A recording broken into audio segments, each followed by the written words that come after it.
Assalamualaikum warahmatullahi wabarakatuh. Shalom, salam sejahtera bagi kita semua. Om Swastiastu, Namo Buddhaya, salam kebajikan.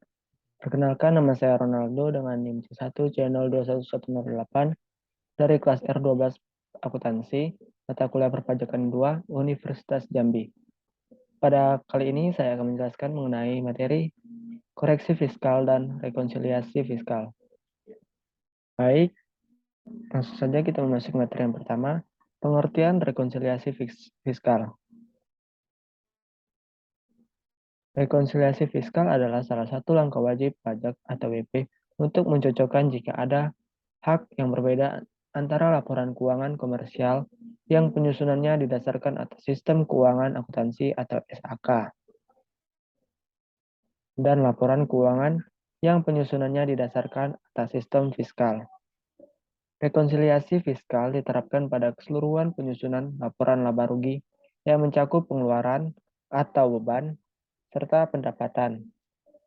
Rekonsiliasi dijalankan pada pos-pos biaya serta penghasilan dalam laporan keuangan komersial, yang diantaranya 1. Rekonsiliasi penghasilan dikenakan PPh final.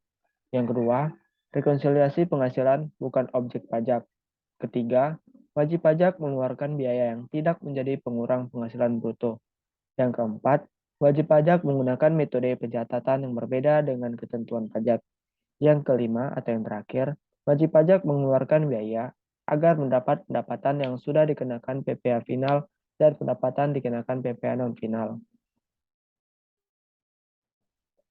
Terus selanjutnya mengenai koreksi fiskal.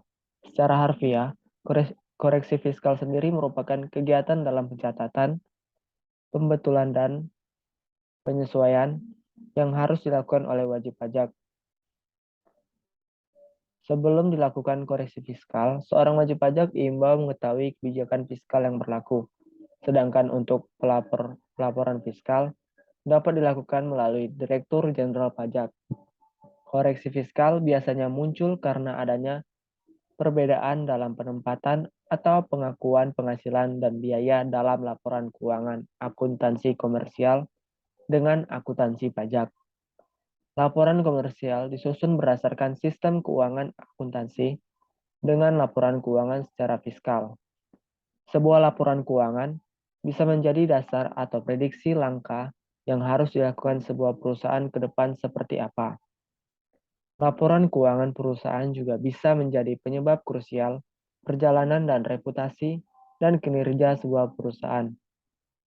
Dari laporan keuangan juga dapat diputuskan berapa pajak yang dibayar sebuah perusahaan. Jenis rekonsiliasi fiskal. Rekonsiliasi fiskal dibagi menjadi dua jenis. Yang pertama, rekonsiliasi beda tetap. Rekonsiliasi beda tetap diakibatkan oleh transaksi yang diakui wajib pajak sebagai pendapatan atau biaya, sesuai dengan standar akuntansi keuangan.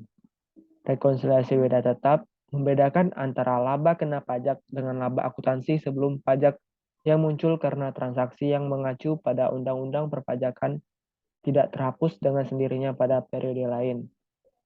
Rekonsiliasi yang kedua adalah rekonsiliasi beda waktu.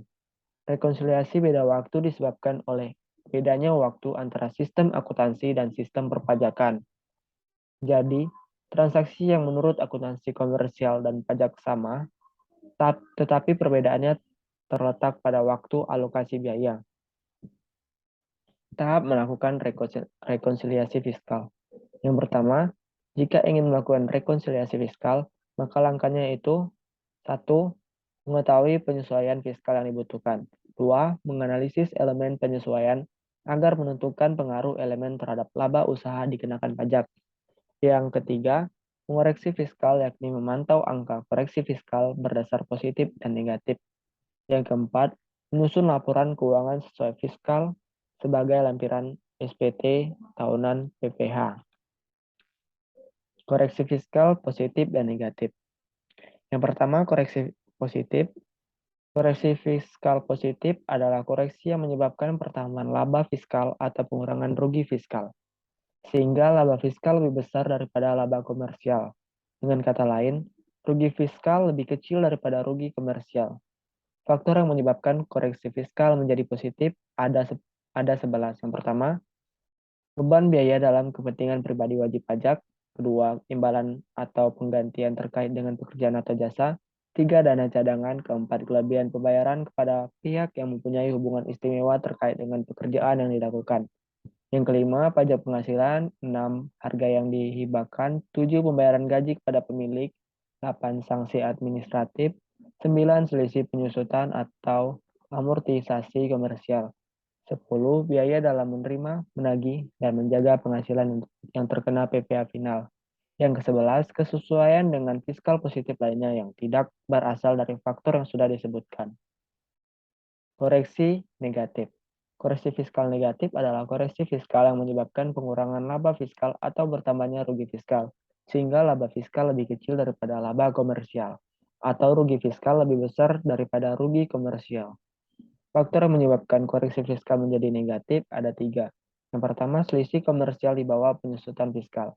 Yang kedua, pendapatan yang terkena PPh final, serta penghasilan tidak termasuk objek pajak, tetapi termasuk dalam peredaran usaha. Yang ketiga, penyusutan fiskal negatif lainnya. Dengan begitu, dalam perpajakan, wajib pajak tak harus menyusun pembukuan ganda, tetapi cukup membuat satu pembukuan yang didasarkan atas SAK. Kemudian, pada saat mengisi SPT tahunan PPh, melakukan koreksi fiskal. Koreksi fiskal terkait erat dengan menyiapkan dan menghitung pajak terutang selama 1 tahun, terlebih bagi wajib pajak badan. Maka dari itu, penting bagi wajib pajak badan untuk memahami rekonsiliasi fiskal dalam mengisi SPT PPh badan. Itulah materi yang dapat saya sampaikan. Jika ada salah-salah kata dalam pengucapan, mau baik sengaja maupun tidak sengaja, saya mohon maaf. Assalamualaikum warahmatullahi wabarakatuh.